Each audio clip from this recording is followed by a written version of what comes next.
ഇന്ന് ഞാൻ വന്നിട്ടുള്ളത് നല്ലൊരു ഈവനിങ് സ്നാക്ക് റെസിപ്പി ആയിട്ടാണ്. ഈവനിങ് സ്നാക്കായിട്ടും നമുക്ക് ബ്രേക്ക്ഫാസ്റ്റ് ആയിട്ടും ഉണ്ടാക്കാൻ പറ്റിയിട്ടുള്ള ഒരു റെസിപ്പിയാണ്. നല്ല സ്പൈസി ആയിട്ടുള്ള റെസിപ്പിയാണ് കേട്ടോ. നമുക്കിത് മധുരമായിട്ട് ചെയ്തെടുക്കാനും പറ്റും. അപ്പോൾ അതെങ്ങനെയാണെന്ന് ഞാൻ പറയാം.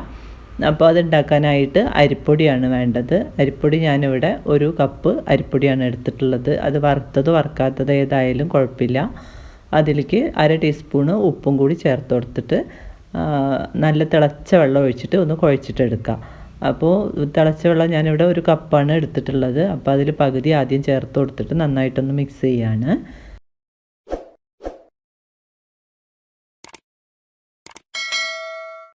അപ്പോൾ ബാക്കിയും കൂടി ചേർത്ത് നന്നായിട്ട് ഒന്ന് മിക്സ് ചെയ്തിട്ട് എടുക്കുക.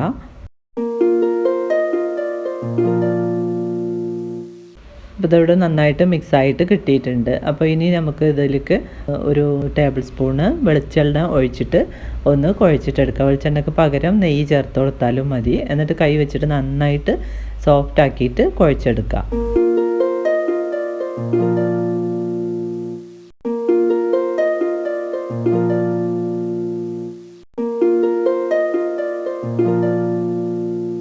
അപ്പോൾ ഇത് നല്ല സോഫ്റ്റായിട്ട് കിട്ടിയിട്ടുണ്ട്. ഇനി നമുക്കിത് കുഞ്ഞു കുഞ്ഞു ബോൾസ് ആക്കിയിട്ട് എടുക്കണം. നമ്മൾ പിടിയൊക്കെ ഉണ്ടാക്കുന്ന പോലെ ചെയ്തെടുക്കാം.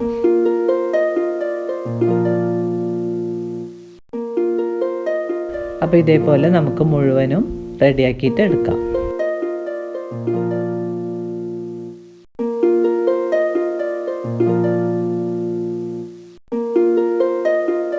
ഇതിപ്പോൾ മുഴുവനായിട്ടും റെഡിയാക്കി എടുത്തിട്ടുണ്ട്. ഇനി നമുക്കിത് ഒന്ന് വേവിച്ചിട്ടെടുക്കണം. അപ്പോൾ ആവിയിൽ വെച്ചിട്ടാണ് നമ്മൾ വേവിച്ചിട്ടെടുക്കുന്നത്. അപ്പോൾ അതിനായിട്ട് വെള്ളം തിളപ്പിക്കാനായിട്ട് വെച്ചിട്ടുണ്ട്.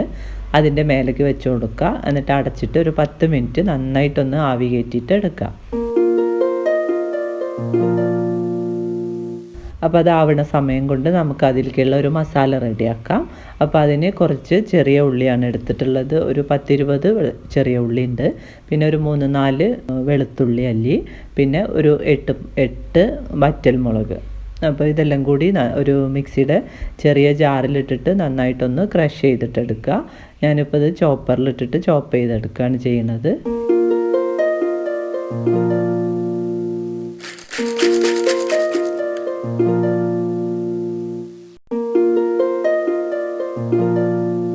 അപ്പോൾ ഇത് നന്നായിട്ട് ചോപ്പ് ചെയ്തിട്ട് എടുത്തിട്ടുണ്ട്. ചെറുതാക്കിയിട്ട് ചോപ്പ് ചെയ്തിട്ട് എടുക്കുക. അതല്ലെങ്കിൽ മിക്സിയുടെ ജാറിലിട്ടിട്ട് ക്രഷ് ചെയ്താലും ഈ ഒരു പാകത്തിന് തന്നെ ആക്കിയിട്ടെടുക്കുക. അപ്പോൾ നമുക്ക് ഇനി കൊഴുക്കട്ട വെന്തോ നോക്കാം. അപ്പോൾ അത് നന്നായിട്ട് വെന്തിട്ടുണ്ട്. അതോടെ മാറ്റി വെച്ച് കൊടുക്കുക. ഇനി നമുക്ക് ഉണ്ടാക്കാനായിട്ട് ഒരു പാൻ വെച്ചിട്ടുണ്ട്. അതിലേക്ക് കടുകിട്ട് പൊട്ടിക്കുക. അതിൽ കുറച്ച് കറിവേപ്പിലയും കൂടി ചേർത്ത് കൊടുക്കുക. എന്നിട്ട് നമ്മൾ ക്രഷ് ചെയ്ത് വെച്ചിട്ടുള്ള ആ ഒരു കൂട്ടുണ്ടല്ലോ, ഉള്ളീൻ്റെയും മുളകിൻ്റെയും, അത് ചേർത്തിട്ട് നന്നായിട്ടൊന്ന് വഴറ്റിയെടുക്കുക. അതിലേക്ക് ആവശ്യത്തിന് ഉപ്പും കൂടി ചേർത്ത് കൊടുക്കുക. എന്നിട്ട് നന്നായിട്ട് അതിൻ്റെ പച്ചമണം മാറണ വരെ നന്നായിട്ടൊന്ന് വഴറ്റിയെടുക്കുക.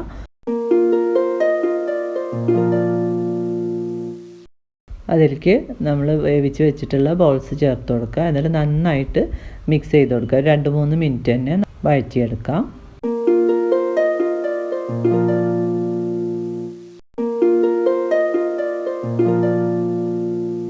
അപ്പോൾ നമ്മുടെ അമ്മിണി കൊഴുക്കട്ട ഇവിടെ റെഡി ആയിട്ടുണ്ട്. ഇതിൻ്റെ പേരാണ് അമ്മിണി കൊഴുക്കട്ട. അത് നമുക്ക് നല്ല സ്പൈസി ആയിട്ടുള്ള ഇതാണ്. അതെല്ലാം നമുക്ക് മധുരമായിട്ട് ഉണ്ടാക്കിയെടുക്കാനും പറ്റും.